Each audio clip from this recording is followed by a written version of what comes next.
vamos estudar agora mais uma videoaula a respeito do reino vegetal. A gente vai estar estudando nesse conteúdo como que as plantas adquirem sua energia, por serem seres autotróficos, que adquirem energia através da fotossíntese. Mas antes disso, nós precisamos ver quais são as partes que compõem o vegetal, desde a raiz, caule, folhas, até chegar à fotossíntese.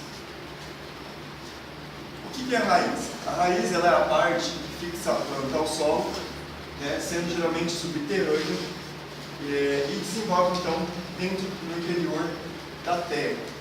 Ela se distingue do caule principalmente pela ausência de folhas, pela presença dos pelos, que são os principais absorventes tanto da água e dos sais minerais presentes nesse solo, e pelo geotropismo positivo, ou seja, pela direção da raiz em direção ao centro da terra. Como principais funções, além de absorção da água e dos sais minerais, ela é responsável por fixar a planta ao solo e por armazenar os nutrientes na planta que está sendo desenvolvida. Mais especificamente, com relação à morfologia externa, a raiz ela é dividida em coifa, zona de crescimento, zona perífera, zona subrosa e zona principal. A coifa, ou também chamada de zona de proteção, é a estrutura com formato de capuz, que ela possui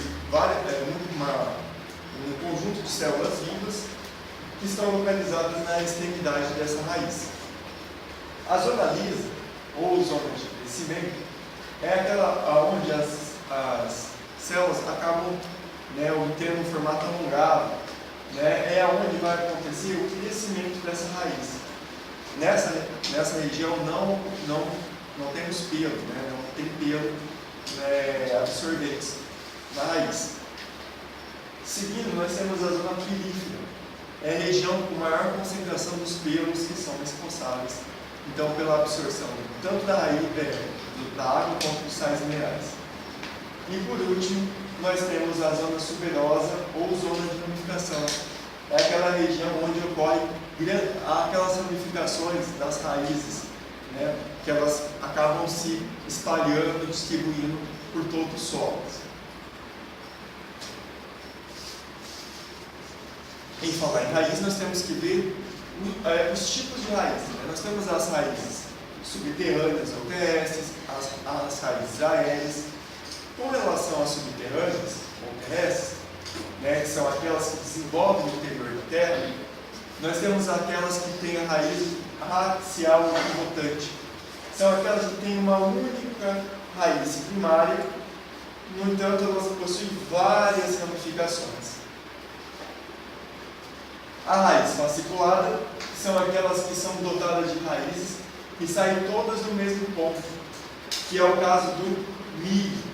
Então ficam embaraçados de raízes secundárias, várias ramificações.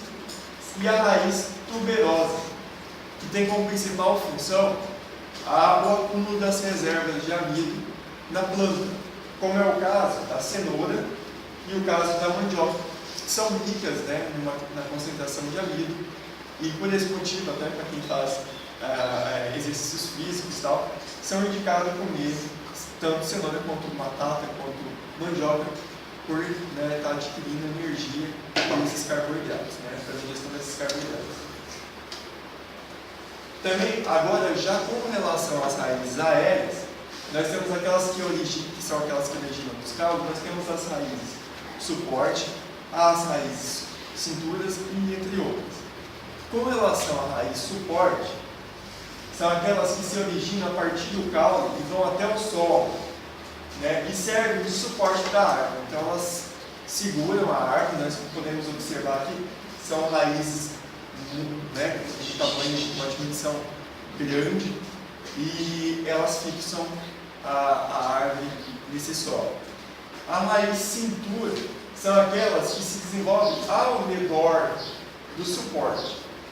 Então elas são raízes que as paredes celulares dessas células são muito fortes porque elas são constituídas de lignina e de melano, que condicionam então essa maior rigidez.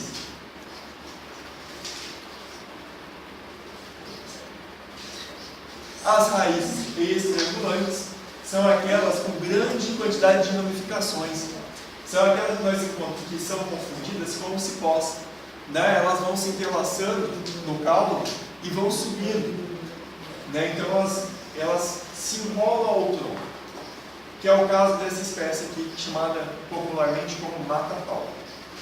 E temos as raízes tubo-tabulares, que são aquelas que as raízes vão se desenvolver horizontalmente, seguindo a superfície do solo, que é o caso da figueira.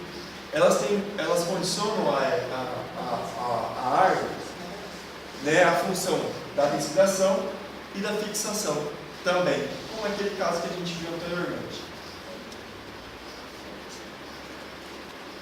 Com relação ainda às raízes aéreas, nós temos aquelas raízes respiratórias, ou também chamadas de pneumatófilos. São aquelas que possuem essa estrutura aqui chamada de pneumatórios, que são poros que vão captar o oxigênio do ar. Então são aquelas plantas que são localizadas em regiões de mangue ou regiões que são temporariamente inundadas pela água. Então as raízes dessas plantas, elas acabam crescendo num geotropismo negativo, ou seja, contra a gravidade. Então elas vão subindo a raiz para conseguir captar o oxigênio do ar, principalmente no período de inundação. Temos também as raízes chamadas de graminiformes, né, que são aqueles tipos de raiz que tem uma ligação forte com o substrato. Então ela acaba aderindo ao substrato, como no caso aqui nós temos um tronco de uma árvore, e elas vão subindo, né, se aderindo a esse tronco e vão subindo. As folhas, né, dessas árvores, dessa espécie, no caso aqui de uma espécie chamada de epífita, elas acabam crescendo, subindo, até mesmo para procurar luz solar para fazer a fotossíntese. Certo? Nós temos também as raízes sugadoras, ou também chamadas de haustórios. São aquelas chamadas de plantas parasitas. E elas podem ser classificadas em dois tipos: hemiparasita e holoparasita. Como exemplo, nós temos uma espécie chamada de erva de passarinho.